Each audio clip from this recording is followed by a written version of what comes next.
മാസത്തിൽ യുഎഇയിൽ നിരവധി സുപ്രധാന മാറ്റങ്ങൾ വരികയാണ്. രാജ്യത്തെ യാത്രാ സൗകര്യങ്ങൾ, അന്താരാഷ്ട്ര യാത്ര, ഡിജിറ്റൽ സേവനങ്ങൾ, പരിസ്ഥിതി നിയമങ്ങൾ എന്നിവയിൽ കാര്യമായ മാറ്റങ്ങളാണ് ഈ മാസം വരിക. Dubai Sharjah under city bus route, Dubai global വില്ലേജിന്റെ വേനൽക്കാല അടച്ചിടൽ, പുതിയ ദേശീയ കാലാവസ്ഥാ നിയമം എന്നിവ ഇതിൽ ഏറ്റവും പ്രധാനപ്പെട്ടവയാണ്.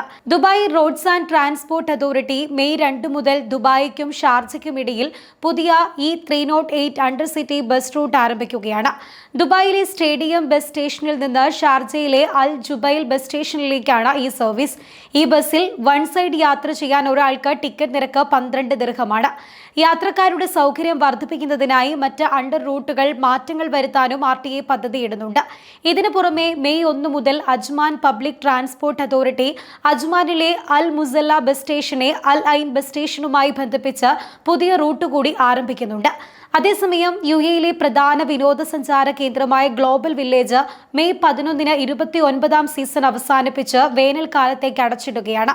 സീസൺ അവസാനിക്കുന്നതിന്റെ ഭാഗമായി 12 വയസ്സിൽ താഴെയുള്ള കുട്ടികൾക്ക് സൗജന്യ പ്രവേശനം അനുവദിച്ചിട്ടുണ്ട്.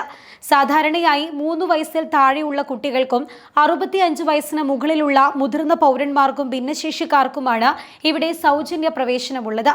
1977-ൽ ഒരു ചെറിയ സാംസ്കാരിക മേളയായി ആരംഭിച്ച ഗ്ലോബൽ വില്ലേജ് ഇന്ന് 90-ലധികം രാജ്യങ്ങളുടെ പവലിയനുകളും 175-ൽ പരം റൈഡുകളും ആകർഷകമുള്ള ഒരു വലിയ വിനോദ കേന്ദ്രമായി മാറിക്കഴിഞ്ഞിട്ടുണ്ട്.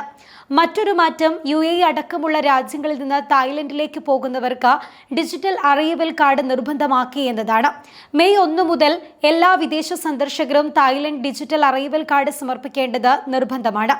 ദീർഘകാലമായി നിലനിന്നിരുന്ന പേപ്പർ അധിഷ്ഠിത TM6 ഫോമിന് പകരമാണ് പുതിയ സംവിധാനം നിലവിൽ വന്നിരിക്കുന്നത്. വ്യക്തിഗത വിവരങ്ങളും യാത്രാ വിവരങ്ങളും ഉൾപ്പെടുന്ന ഈ പുതിയ ഇലക്ട്രോണിക് ഫോം യാത്രയ്ക്ക് 3 ദിവസം മുൻപെങ്കിലും പൂരിപ്പിച്ച് സമർപ്പിക്കണമെന്നാണ് നിയമം. കര, കടൽ, വ്യോമ മാർഗങ്ങളിലൂടെയുള്ള എല്ലാ പ്രവേശന കവാടങ്ങൾക്കും ഇത് ബാധകമാണ്. അതിർത്തി നിയന്ത്രണം ശക്തിപ്പെടുത്തുന്നതിനും മനുഷ്യക്കടത്ത് തടയുന്നതിനും ടൂറിസം അടിസ്ഥാനപ്പെടുത്തിയുള്ള സൗകര്യം നവീകരിക്കുന്നതിനുമുള്ള ശ്രമങ്ങളുടെ ഭാഗമായാണ് പുതിയ സംവിധാനം നടപ്പിലാക്കുന്നത് എന്ന് അധികൃതർ അറിയിച്ചിട്ടുണ്ട്. ദുബായിൽ നടന്ന അറേബ്യൻ ട്രാവൽ മാർക്കറ്റിൽ തായ്ലൻഡ് ടൂറിസം അതോറിറ്റി ഗവൺമെന്റ് തബാലി കിയാദ് ഫൈബൂളാണ് ഇക്കാര്യം അറിയിച്ചത്. അടുത്ത മാറ്റം എന്നത് യുഎഇയിൽ ഈ മാസം മുതൽ പഴയ ഐഫോണുകളിൽ വാട്സ്ആപ്പ് പ്രവർത്തനം അവസാനിപ്പിക്കുമെന്നതാണ്. മെയ് 5 മുതൽ iOS 15.1-ൽ താഴെയുള്ള ഐഫോണുകളിൽ വാട്സ്ആപ്പ് പ്രവർത്തിക്കില്ല എന്ന് അധികൃതർ അറിയിച്ചിട്ടുണ്ട്. ഉപയോക്തൃ സുരക്ഷ മെച്ചപ്പെടുത്തുന്നതിന്റെയും ആപ്പിളിൽ നിന്ന് സുരക്ഷാ അപ്ഡേറ്റുകൾ ലഭിക്കാത്ത പഴയ ഉപകരണങ്ങൾക്കുള്ള പിന്തുണ അവസാനിപ്പിക്കുന്നതിന്റെയും ഭാഗമായാണ് പുതിയ നീക്കം. iPhone 5s, iPhone 6, iPhone 6 Plus എന്നീ മോഡലുകളെയും ഇത് ബാധിക്കും. ഈ ഉപകരണങ്ങളെ ആപ്പിൾ ഇതിനോടകം ഒബ്സലീറ്റായി തരംതിരിച്ചിട്ടുണ്ട്. അതിനാൽ ഔദ്യോഗിക ഹാർഡ്വെയർ സേവനങ്ങളും ഭാഗങ്ങളും ഇനി ലഭ്യമാകില്ല.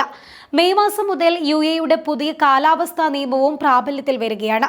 യുഎഇയുടെ പുതിയ കാലാവസ്ഥാ മാറ്റ നിയമം 2025 മെയ് 30-നാണ് പ്രാബല്യത്തിൽ വരിക. യുഎഇയുടെ നെറ്റ് സീറോ 2015 നയതന്ത്രത്തെ പിന്തുണയ്ക്കുന്ന ഒരു നേരിട്ടുള്ള നിയമ സംവിധാനമാണിത്.